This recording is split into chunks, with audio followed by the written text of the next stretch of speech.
Hello बच्चों, बहुत बहुत खैर मकदम है आपका हमारे उर्दू चैनल उर्दू दर्स अदब में। बच्चों, लास्ट क्लास में हमने पढ़ा था दर्जा 10 का सबक नंबर 1, जिसका नाम था अफसाना, और वो अफसाना था भोला का। उसकी आपको ये तारीफ़ लिखना है। सॉल्यूशन में यहाँ पर तारीफ़ दी गई है। मैंने आपको चैप्टर में तारीफ़ पढ़कर बताई थी। इस तारीफ़ को आप अपनी कॉपीज़ में लिख लीजिएगा। यहाँ पर राजेंद्र सिंह बेदी की ज़बान हयात दी हुई है, इसको भी आपको अपनी कॉपी में लिखना है। मैंने आपको ये भी पढ़कर बताई थी। और ये है भोला का खुलासा, यानी आपको अपनी कॉपी में भोला का खुलासा भी लिखना है। वो चैप्टर बहुत लेंदी था, आपको इसको शॉर्ट फॉर्म में लिखना है, बिल्कुल शॉर्ट करके, जैसा कि यहाँ पर दिया गया है। इसके बाद आइए देख लेते हैं इसके लफ्ज़ पानी क्या दिए हैं। कूज़ा मतलब मिट्टी का छोटा प्याला, कुल्हड़ आब पूरा, सफ़ेदी सफ़ेदी, खुश अलहान अच्छी आवाज़ वाला, सुप्त करना निशान बनाना नक्श बिठाना, रूह फरसा रूह को तकलीफ़ देने वाला, ताबे तहत पाबंद, जोहड़ छोटा तालाब या गढ़ा, दूब हरी नरम छोटी घास, मुकफ़्फ़ल ताला लगा हुआ बंद, मुखमसा उलझन झंझट। अध्याय बाब स्तुतर वो श्लोक जिसमें ईश्वर की तारीफ़ की गई हो। मुजर्रा खेती, यास नाउम्मीदी मायूसी, तवक्कुफ़ वक्फ़ा, खानका किसी पीर बुज़ुर्ग या सूफ़ी के रहने और इबादत करने की जगह, पटवारी ज़मीन नापने वाला सरकारी मुलाजिम, जरीब ज़मीन नापने वाली जंजीर, पैमाना वो आला जिससे पैमाइश की जाती है यानी नापा जाता है, पाइंती पलंग या चादर का वो हिस्सा जिधर पैर किए जाते हैं, तवाज़ो खातिर मदारात, मबनी मुनहसिर ज़ेर लब होठों होठों में आहिस्ता, नमनाक भीगा हुआ, इस्तराहत आराम, शाना कंधा, क़ैद बा मुशक्क़त क़ैद की वो सज़ा जिसमें मेहनत भी शामिल हो, निजात रिहाई आज़ादी छुटकारा, दहलीज़ चौखट, अगनबूट भाप से चलने वाली कश्ती, सुहागवती सुहागन जिसका शौहर जिंदा हो, नाम रोशन करना शोहरत होना मशहूर होना, मुतफ़क्किराना गौर फ़िक्र के अंदाज में, फुरत मुसरत खुशी की ज़्यादती, रक़्क़त रोने की कैफियत यानी रुहासा होना, ग़ल्बा फ़तह कामयाबी बरतरी, अख्तर शुमारी सितारे गिनना, शक होना फटना या टुकड़े टुकड़े होना, पथराई आँख जिस बेहस हरकत या ठहरी हुई आँख, खाना ख़राब जिसका घर बर्बाद हो जाए, शशदर हैरान हैरत ज़दा, मन्नत मानना नज़र मानना, मुराद पूरी करने पर इबादत करना या सदका देने की नियत करना।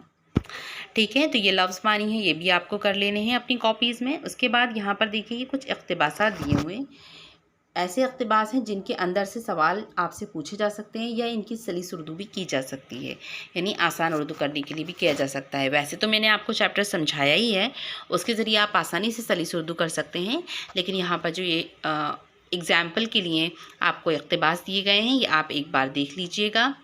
इन इक़्तिबास को आपको अपनी कॉपीज़ में भी लिख लेना है। अगर आप लिख सकते हैं, नहीं लिख सकते हैं, तो मैं आपको PDF के ज़रिए सेंड कर दूँगी, इनके आप प्रिंट आउट निकलवा लीजिएगा।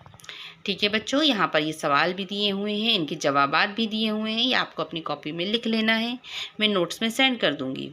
ये सबक इक़्तिबास नंबर 2 है, अभी इसके पहले इक़्तिबास नंबर 1 था, अब ये दूसरा इक़्तिबास दिया हुआ है। इसी तरह से इक़्तिबास नंबर 3 और इसी तरह से इक़्तिबास नंबर 4, ये 4 इक़्तिबास हैं। इसमें जो भी सवालात जवाबात हैं वो आपको अपने पास में लिख लेने हैं, हो सकता है आपको ये एग्ज़ाम्स में भी आ जाएं। उसके बाद देखिए यहाँ दिए हुए हैं ये मश्क़ी सवाल जवाब, ये आपके मेन क्वेश्चन और आंसर्स हैं जो आपको आपकी नोटबुक में भी लिखना है और आपके ये टेक्स्ट बुक में भी दिए गए हैं।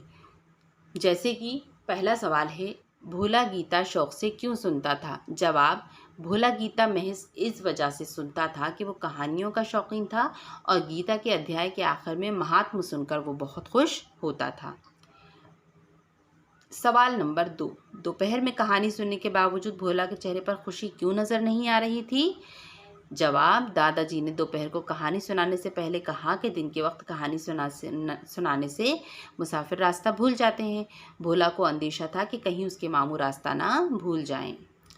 सवाल नंबर 3, औरत का दिल मोहब्बत का समुद्र होता है, मुसन्निफ ने ये बात क्यों कही है? जवाब, क्योंकि औरत माँ बाप बहन भाई खाविन बच्चे सबसे बहुत प्यार करती है और इतना करने पर भी वो प्यार कम नहीं होता, एक दिल की होते हुए भी वो सबको अपना दिल देती है।